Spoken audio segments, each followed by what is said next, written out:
Вашингтонда АКШ менен Кыргызстандын расмийлеринин эки тараптуу консультациялык 5-жыйыны өттү. Ал арада эки өлкөнүн ортосундагы келишим маселеси дагы деле чечилет.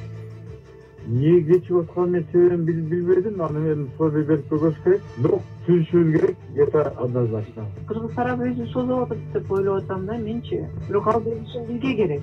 Америкалыктарга көп керек эмес, бизге керек. Россельхознадзор Кыргызстандык адал колбаса маркасы Тойбостон чочконун этин тапканын айтып, Кыргызстандын ветеринардык кызматтарынын ишин чабал деп баалады. Россия абдан чоң өзгөрдү. Новосибирсктен же Москвадан ары башка өрөөндөрдө кандай машинада, кандай шартта экспортталганына биз жооп бере албайбыз. Украинада соңку кырдаалга кайрылабыз жана Баткенде облустук музыкалык драма театр Мактум кулы Прага спектаклин койду. Алдыда ушул темадагы баяндар бар, биздин толкунда туруңуз. Алгач Кыргызстанда жана дүйнөдөгү акыркы кабарларды Токтосун Шамбетов айтып берет.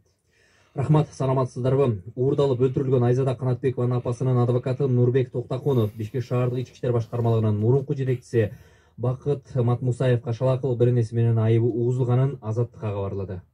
Айыбы угузулду.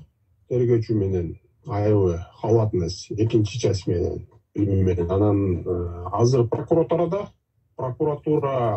айыпты колдосо сотко кетет. Биринчи айтып Деди Нурбек Токтакунов. Азырынча көзөмөл органдан жана Бакыт Матмусаевдин комментарий алууга мүмкүнчүлүк боло элек. Айзаданын өлүмүнөн кийин Ички иштер министрлигинин кызматтык иликтөөсүнүн жыйынтыгында шаардык милициянын жетекчиси баш болгон 12 кызматкер жумуштан алынып 40ка жакынына сөгүш берилген. Милиция кызматкерлеринин иш аракетин шалаакылык беренеси менен Улуттук коопсуздук комитети тергеп жатканы белгилүү болгон.